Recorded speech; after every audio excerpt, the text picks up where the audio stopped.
Time to elevate.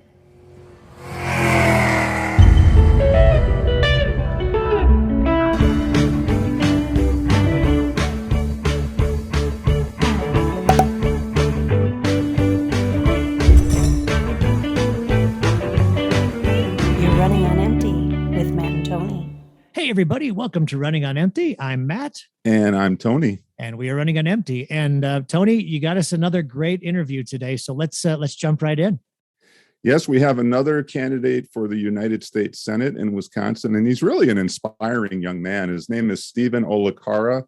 He's an entrepreneur and activist and founder and former CEO of the Millennial Action Project, a multi-million-dollar national organization that he launched a decade ago to train young elected officials at the state and congressional levels to build diverse coalitions for real change.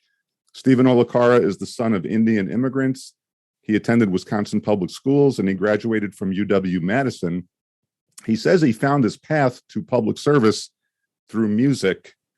Matt, that's something we're going to want to ask. Oh, I can't wait to get to that one. Yeah. Stephen is active with a number of nonprofits with a goal of advancing democracy, national service, and human rights. He says his campaign for the U.S. Senate is part of a movement to ensure dignity for all, and we'll get him to talk about what he means by that. Stephen Olikara, thank you so much for taking the time to be with us today. Hey, thanks so much for having me. All right. And of course, the first question has got to be, why are you running for the United States Senate?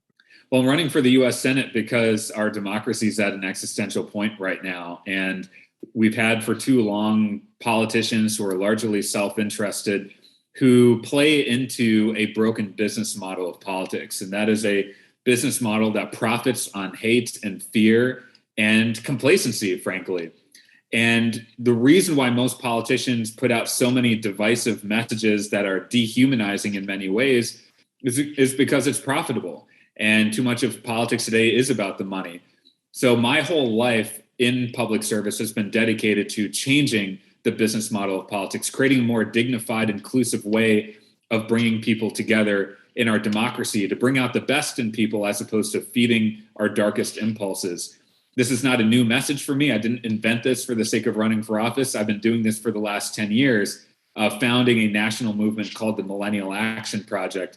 And as you mentioned in the introduction, the goal is to build diverse coalitions to pass legislation. And I believe we have too many politicians in Congress who think that talking about legislation, messaging bills is sufficient. Those things don't actually have an impact on Wisconsinites. Passing bills is what has an impact. And I bring the most federal legislative experience to this race. And I think my perspective as both an outsider, as the son of Indian immigrants who did not come to politics in a hyper-political family, who isn't a millionaire or billionaire. So I have a populist side of me, but also someone who's seen the inside. I know how politics works. I've produced and helped to pass more legislation than anyone in this race. So I have this interesting institutional perspective while also being a populist. And so when I talk about issues like banning members from fundraising while they're in session, that comes from a real place of seeing this endless fundraising race up close where members of Congress don't do their job.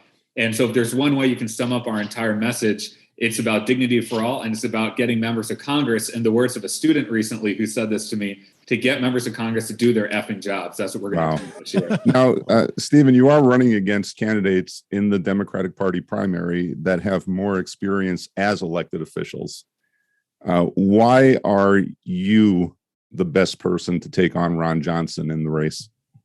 Well, there are two things, and they both coincide actually with the idea that my mission in politics, my calling to bring people who feel disillusioned into the political process, not only happens to be in my heart, but it also happens to be the most potent electoral strategy to win this year. So what do I mean by that? This year in 2022, in order to not only defeat Ron Johnson, but replace him with a better kind of politics, is you have to expand the electorate. Our campaign is mobilizing what I call the exhausted majority. These are voters who feel disillusioned by mainstream politics. They feel politically homeless in many cases, and they will not be attracted by a traditional campaign. And the reason why we're able to attract this demographic is not only because We are talking about the incentives in politics and systemically why politics needs to work better for Wisconsinites. Mhm. But also, there's no substitute in politics for speaking from your heart. There's no substitute for speaking what's so deep inside you and speaking to a cause that's larger than yourself. And I think that when we talk about rebuilding trust in politics, people can tell that I've been consistent in saying the same thing for the last 10 years. And the final point, as you mentioned, the others who have, to some degree, some limited elected office experience, I'm coming to the table having actually convened coalitions to pass legislation on topics that most people would say are impossible to get things done. Give us one example of that, Stephen. So one of my favorite examples is on gun violence prevention. After the horrific shooting in Parkland, there was a sense in our country that we have to do something about gun violence, but the conventional wisdom said, well, it's too hard, it's too divisive, and you've got the NRA lobby, you can't do anything about this. In the words of Emma Gonzalez, I said BS on that, and we convened our caucus. We have about 40 members of Congress who I've been working with over the years, and we said, why not introduce something that we can agree on, which is the Centers for Disease Control should be authorized and funded to study gun violence as a public health issue. A ban had been in place for over 20 years. I'm proud that because of this coalition we built, we passed the first gun violence prevention legislation in over a generation through Congress. And so I always tell people, this is a new way of doing politics. It's also the most practical way to get change done. And for anyone who's been talking about gun violence, we actually got it done. So that's one of many. I would say there are others on clean energy and combating climate change. We're going to ask you about your views on specific issues, but I know Matt is especially curious about your idea of music as your path to public service. Matt, do you want to ask that question? Sure. So what was it about music? How did you integrate it? I get, for me, music is it's a very personal, almost spiritual thing. So from your perspective, what was it about music that kind of led you down this path? Well, I agree. For me, music is a spiritual experience as well. It's really what helped me find my calling, not only in politics, but in life, to be a bridge builder, someone who can help people see the humanity and dignity in each other as human beings. And I first picked up the guitar when I was in third grade. I was interested in rock and roll. I wanted to learn how to play some of those songs. I joined my first rock band when I was in fifth grade. So if you can imagine a fifth grader playing at a high school battle of the bands. Well, I grew up in the greater Milwaukee area playing music. That was the most formative experience I had throughout grade school. And like you, Matt, for me, music really is a spiritual experience. And I think the reason why it's spiritual is because my main interest in life as a mission statement is to be able to help people see the dignity and humanity in each other. Yeah. And music had such a powerful way of connecting people across racial, political, economic, religious, and other divides. And Milwaukee, being such a racially segregated metro area, was impacted. I mean, it really had a big impact on me because music was a rare force to transcend those divides. And I played in every kind of band you can imagine. When I was in fifth grade, I was in my first band playing Nirvana Smells Like Teen Spirit. That's awesome. At a high school battle of the bands. And was really hooked from there. I played in multiple jazz groups. People like John Coltrane, Miles Davis were two of my biggest influences. Yes. But also funk bands like Tower of Power. I played in a hip hop band inspired by The Roots. I had a folk band inspired by Bon Iver. And I even had a klezmer band, if your listeners know what that is. Wow. So really all different genres. And why is that? Because I found that when you brought these genres together and you brought the musicians and the audiences from these different spaces together, it really created better forms of art. But it didn't happen just by getting people in the same room. It was also the type of spaces we're creating. And this is the spiritual aspect. When you create these open spaces that truly hear people and see their humanity, you open the door to so much creativity. Yes. So I talk about three ways that I think music can help us renew our democracy. And the first one, and this is part of our campaign, is listening with a lot of humility and a lot of just a curiosity to really hear from people. Say the number one skill in playing jazz music is listening, because it's totally a live, form of music. The second thing is improvisation. And improvisation, I think, speaks to the natural desire for free expression, the freedom to be yourself, to be fully present in conversations and share your truth with people. And I think that is a metaphor for what we need in our democracy. And the third thing is call and response, which is in particular related to jazz, where jazz is a call and response art form. Mm-hmm. And I truly believe that politics at its best is when you're riffing on each other's ideas, evolving, truly hearing from each other. And so when I talk about my role as a bridge builder, it's not about meeting in the middle, as some people might say. It really is meeting in a new space altogether. It's more, It's less about compromising your ideals. It's more about an evolution of thought. And I think jazz and music in general is really the greatest expression of that. And I think music has a really powerful history of pushing our democracy to go to a better place. Love it. And I'll just use from my experience in just being around a lot of live music over my short time on this planet. We were at Red Rocks, great concert venue. And to your point, you get a band on stage there's 10,000 people there supporting this. But music to me, and obviously to you, it's so universal. It brings people together. And a really good point of that, I was at an event a couple days ago, and it was 5 jazz musicians, and they were all part at one time of the Air Force band. So they had to be really, really good to be part of that. But now they've all gone their separate ways. So these 5 musicians come together in this little tiny bar. They haven't seen each other or played together in years. The music that they played was absolutely phenomenal. It was kind of like, we're not on the same page, and all of a sudden this beautiful harmonies coming out of this. And it was all that I'll send you a video of this. They did Georgia on My Mind. And for 5 people seriously, when you watch the beginning, it's nice to meet you, nice to meet you, nice to meet you. And all of a sudden all this beautiful stuff comes out. That to me is definitely a metaphor for how this country can move forward. Yeah, we come back from all these different backgrounds, all these different ideas, but this is the one thing that unites and brings people together. So kudos to you for using that as this huge building block. I mean, I think it's perfect. I think it's perfect. Like you said, it reaches people on a deep emotional and spiritual level. And, very much. And so I've sought to bring that into our campaign experience. We collaborate with local artists. I usually sit in on a few songs. And there's one event up in Oconto County where there's a woman who said, "Hey, you remember Bill Clinton played the saxophone in 1992? You got to strap on this guitar." And so I asked a simple question: does anyone here know Johnny Cash? And of course, everyone raises their hand, and we do a Ring of Fire, and everyone's singing along. We were recently in Green Bay, and I did a folk version of Nirvana "Smells Like Teen Spirit," so I could send that one if you're interested. Yeah, absolutely. Yeah, we love it. Stephen, how do you translate this message of dignity and unity in this cynical political world that we have, right? I mean, I'm 60 years old. There's a lot of people my age and older who I think would listen to you and say, he's very likable. He seems like a really great guy, but he's living in a dream world. Yeah. Right. What would you say to those people?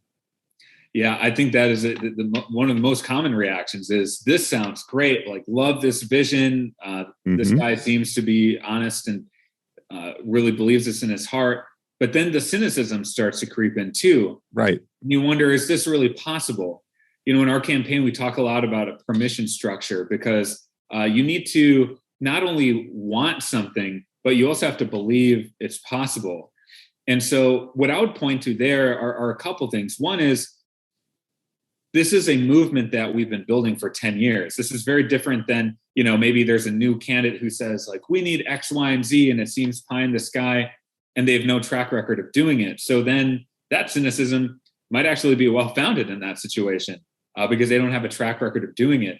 Over the last 10 years, a lot of what I've been talking about, I've been able to put into practice and demonstrate that this is not only a way that I think makes us feel better and brings out the best in us as human beings, but also is the most practical way to make change. And another example that really stands out to me is taking on partisan gerrymandering. There is a sense on this issue. How do you get people to work together on this? One side wins at the expense of the other.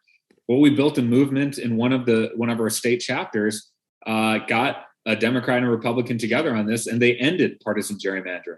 And this was in a Republican-dominated state in Ohio. Wow.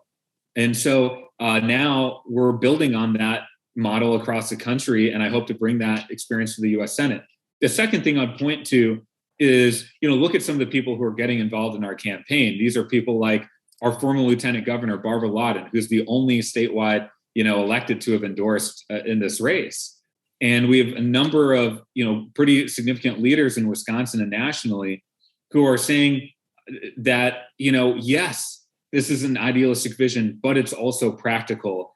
And I have the track record to back that up. But I always just remind people, you got to believe that better is possible. Yeah. And if people are willing to mobilize, especially those who are not typically involved in politics, we will not only win this election in a big upset, but also this will transform how people run for office. Right. This will be an entirely new political archetype on the national stage. And I think that would be a great contribution for the state of Wisconsin. Well, let's apply your vision and your approach to some specific issues. Let's take healthcare. Matt and I both support some kind of national healthcare program. Yep. Be it Medicare for all or something like that. So what would Stephen Olikara like to see happen on healthcare? Yeah, so there are a few things I'd point to. And just like I talk a lot about money and politics at the root of a lot of the corruption, I also look at the root issue in healthcare right now, where you've had healthcare inflation far outpace median family incomes. And so the first thing we have to do is get at the root of this insane price inflation that's going on right now. And so that really starts with changing the business model of healthcare. And for example, we need a healthcare system that operates on preserving health as opposed to maximizing volume. If you're a doctor right now, in many cases, you're going to get paid more for prescribing and doing more things. A volume-based system as opposed to a health-based system is not going to be good. And that doesn't mean that the doctors are bad people. It's just they're operating under wrong incentives. Just like, a lot of members of Congress, they aren't necessarily evil people, but they're operating under wrong incentives.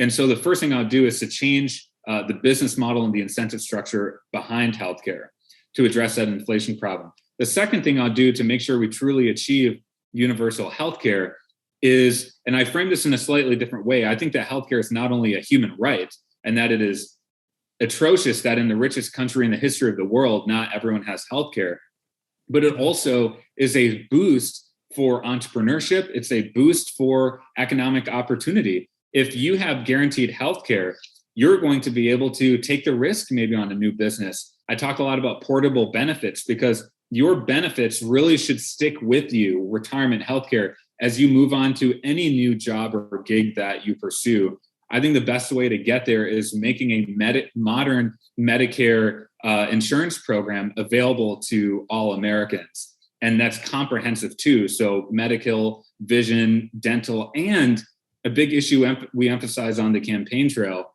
which is mental health, which I think should also be included. My dad is signing up for Medicare right now, and you might be familiar with this. I mean, there are a lot of cooks in the kitchen. Yeah. And I want to reduce the number of cooks in the kitchen because every time you have an additional cook, they're taking an additional cut.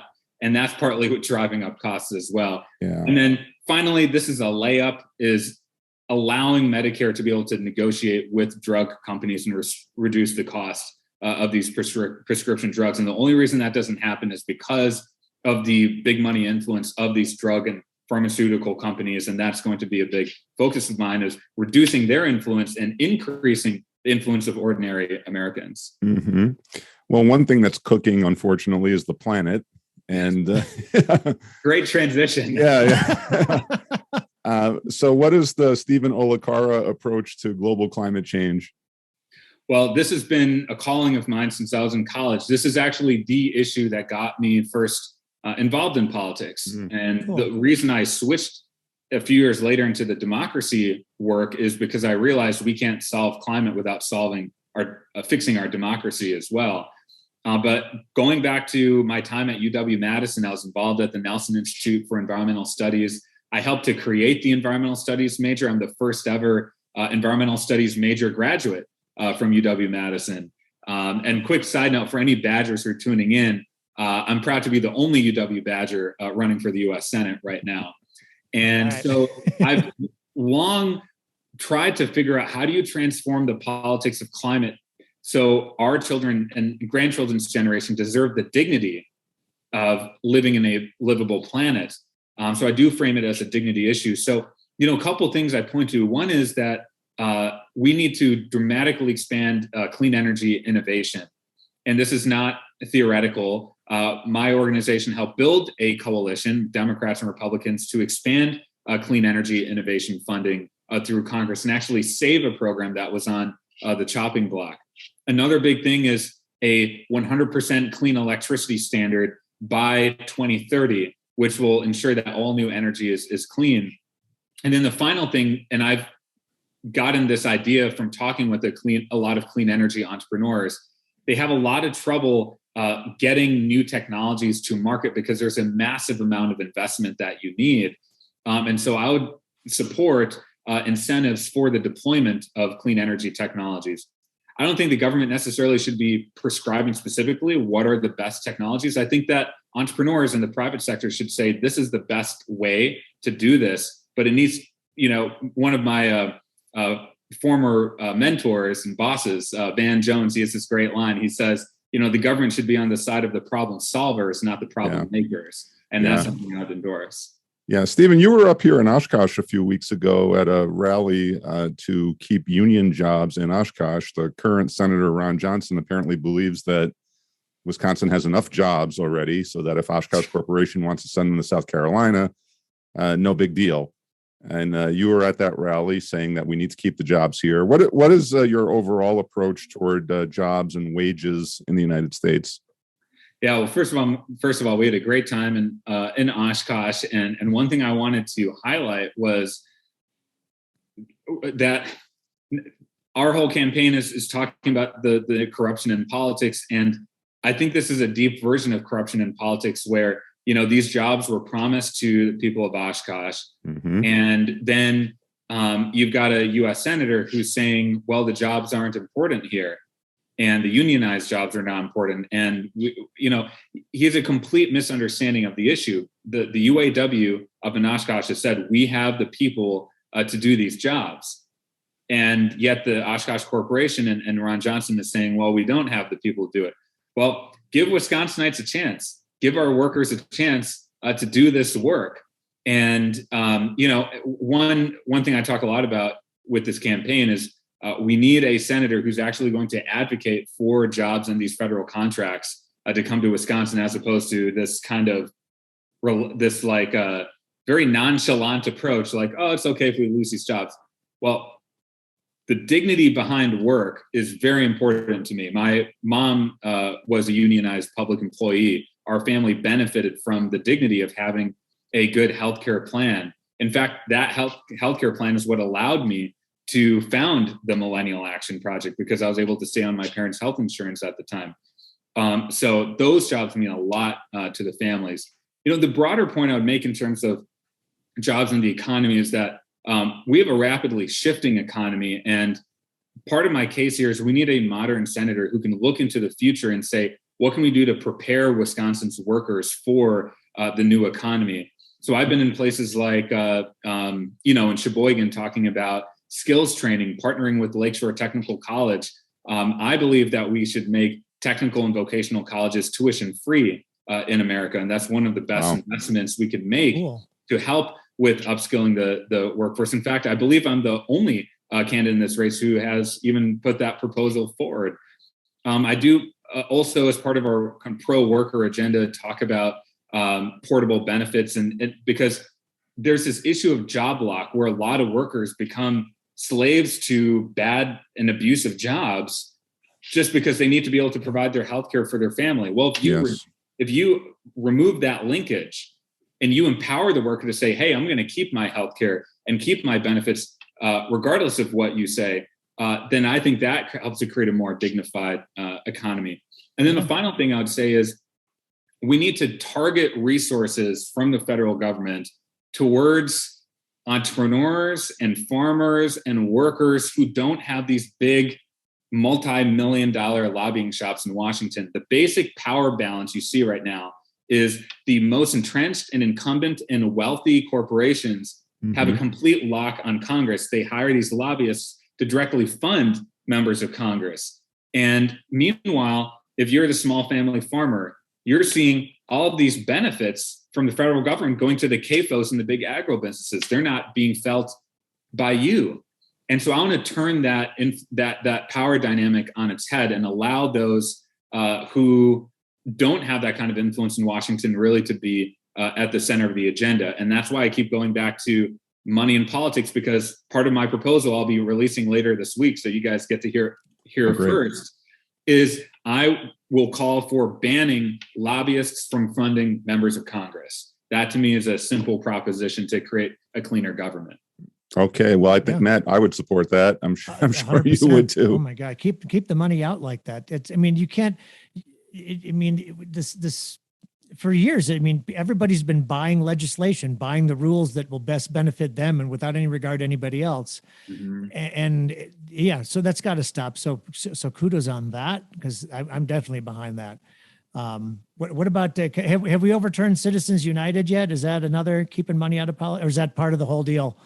Yeah, it's absolutely part of the whole deal. The Citizens United piece will largely go through the Supreme Court. But one thing I could do as a U.S. Senator is use my platform, use my convening power to build a movement around getting big money out of politics and have a constitutional amendment.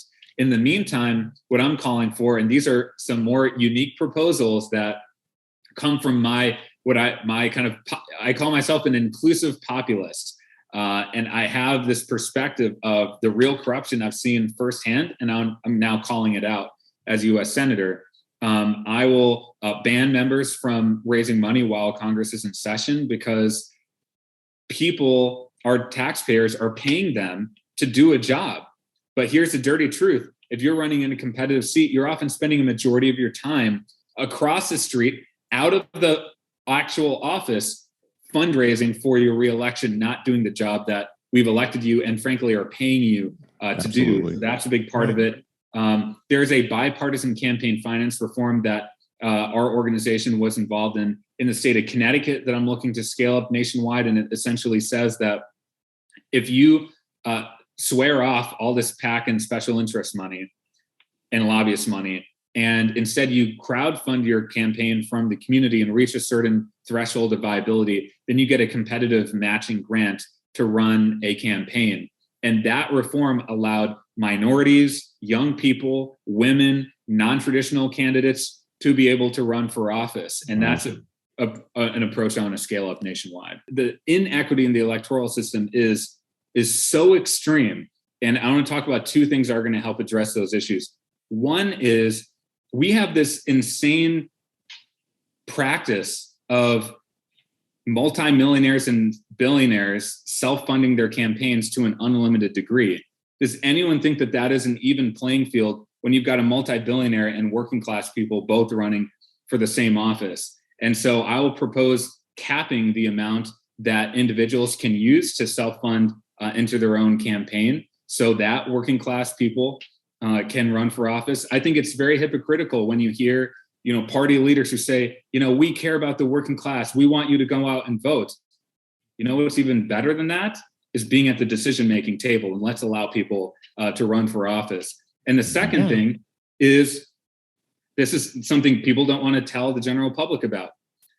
When you're running a federal campaign like I'm doing, you have to leave your job and campaign without income or ignore your work responsibilities.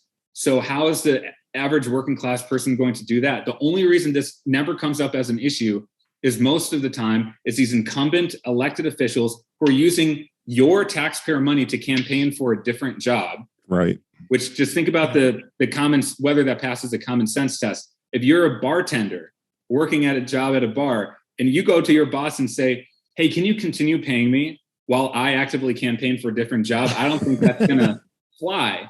Or the case is you're an extremely wealthy person, so all this becomes a non-issue. So what I'm also going to propose is expanding the length of time that a candidate can be on the campaign's payroll for up to a year before the primary election.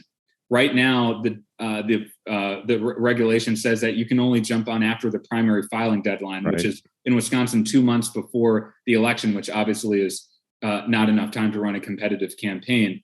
So these two reforms combined is really going to help empower working class people to not only be voters, but be decision makers. So I just had to mention that.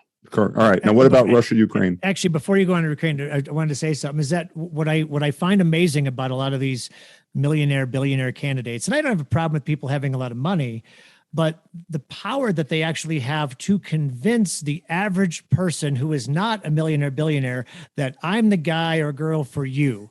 Right.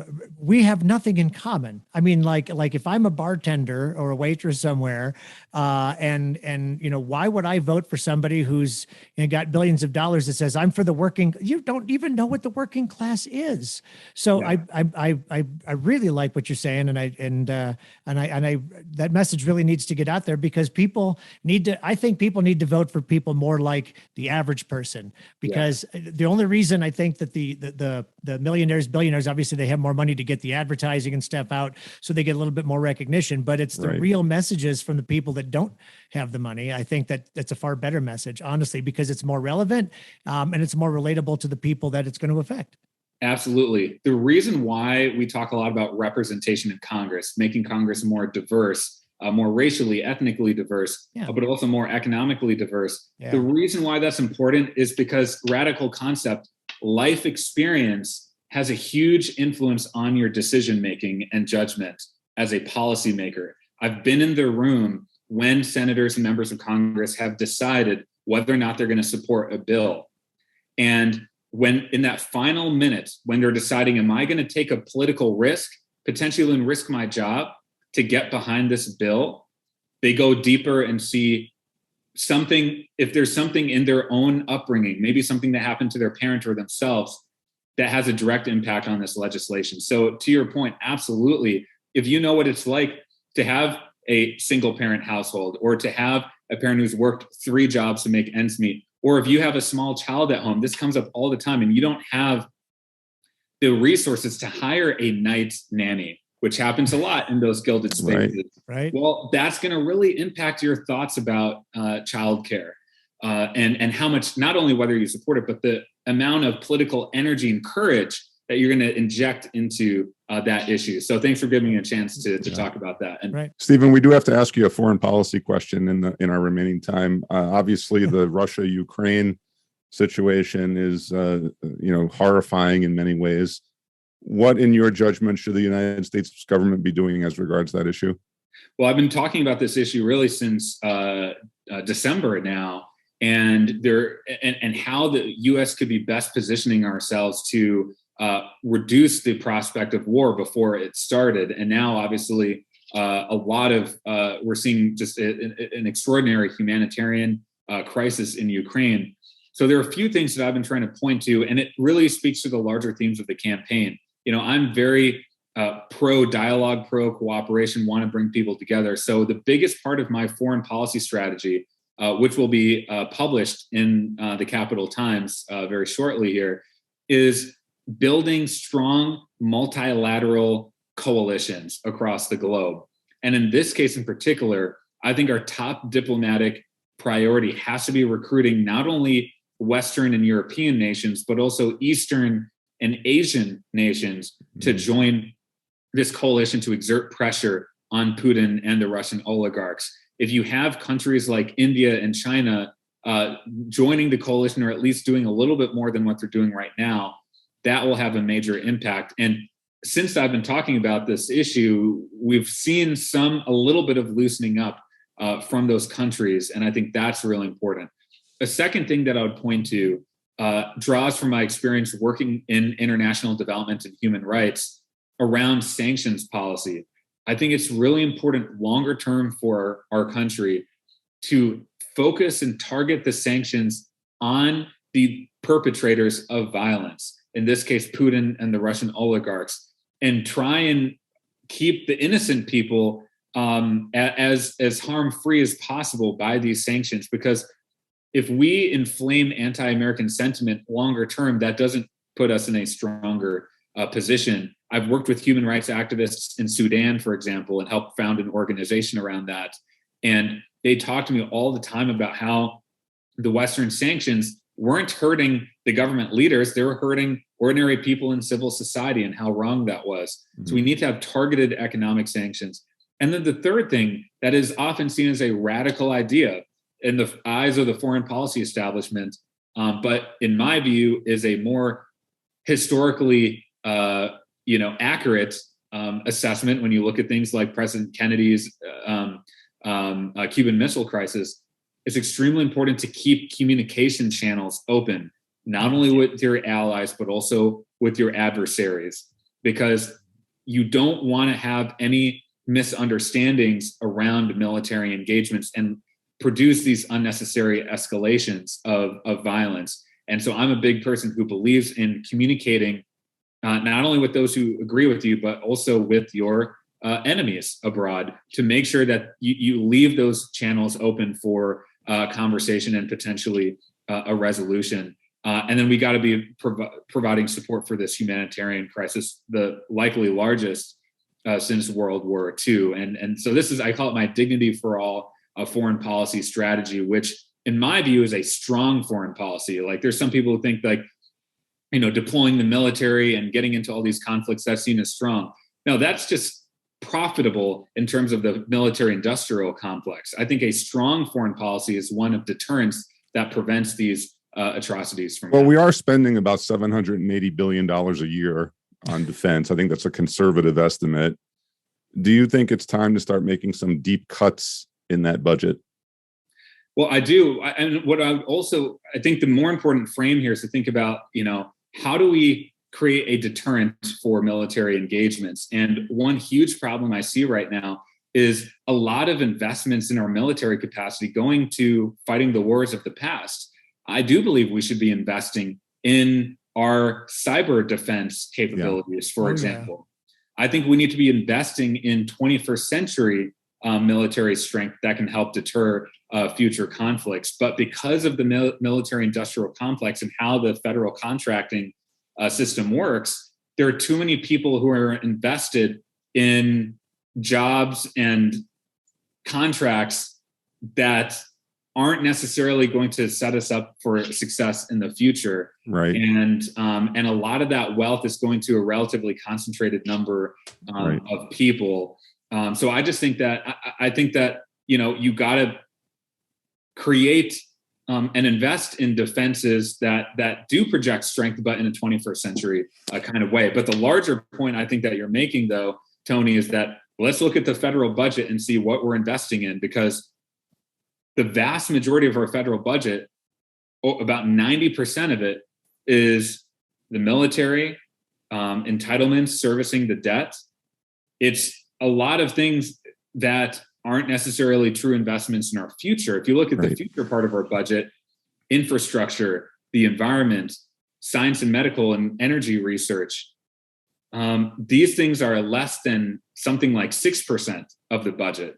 Mm-hmm. So for our children's generation, I think they deserve a greater investment in the future. And that is the thing I hope to work on in the Senate.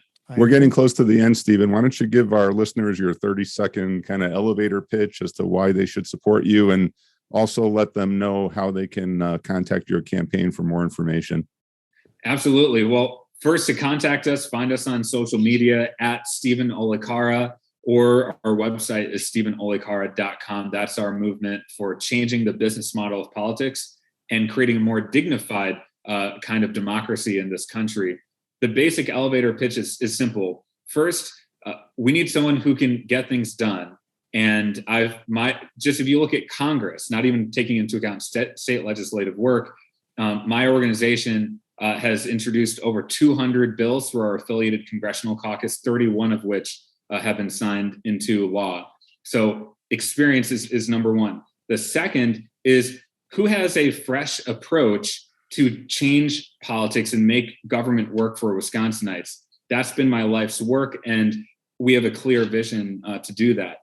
The third thing is who can actually not only defeat, but replace Ron Johnson's anti-democratic politics. Traditional Democratic campaigns won't get it done this year. There just are not enough votes. You have to expand the electorate and attract the exhausted majority. And that's what our campaign is accomplishing. So please reach out. I want to be the most accessible U.S. Senator, most collaborative. It's not just about me policy making in Washington. It's going to be me coming to your local coffee shop, your local community center, and co-creating legislation together. And that's the difference you'll get with me in the Senate. Stephen Olikara, thank you so much for being here today. I hope, or Matt and I both hope, that as this campaign heats up, maybe we can have you back again. Absolutely. I'd be All honored. right. Thank you. Thank you so much. Tony, I got to tell you, for our first interview of this season of Running on Empty, I think we started off with a really, really good one. Yeah, I think Stephen Olikara is a very bright, eloquent young guy. As we heard, lots of really great ideas. Yeah. I do think he's got a real uphill battle in that He does. United States Senate race. I mean, I'm on board with him and talking about a movement for dignity. I think that's wonderful. I think That's we've huge. needed that for a long time.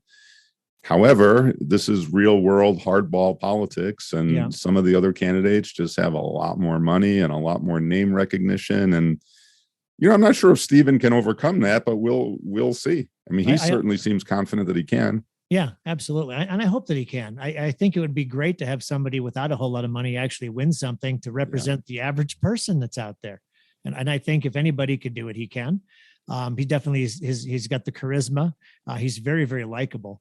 I personally like the whole, the way that he's intertwined the music with it, because that is a great example to use, because it is something that can unify both sides. And I think if anybody can do it, especially kind of bridge that partisan divide, instead of talking about it, he actually wants to do it and can, I think. Yeah. And I don't know how much endorsements matter in this day and age of politics, but he is endorsed by the former Lieutenant Governor, Barbara Lawton, who's one of my favorite Wisconsin politicians. I mean, she, was a progressive lieutenant governor, and she's got all the right views on things. The fact that she supports him says a lot.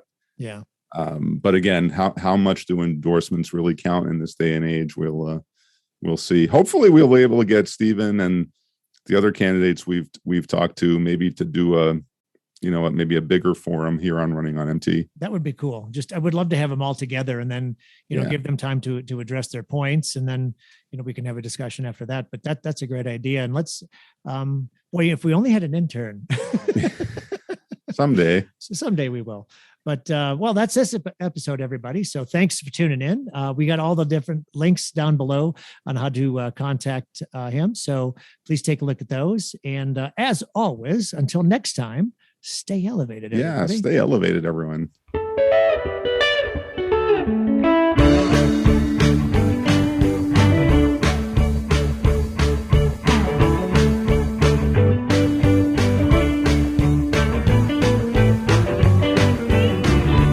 You're running on empty with Matt and Tony.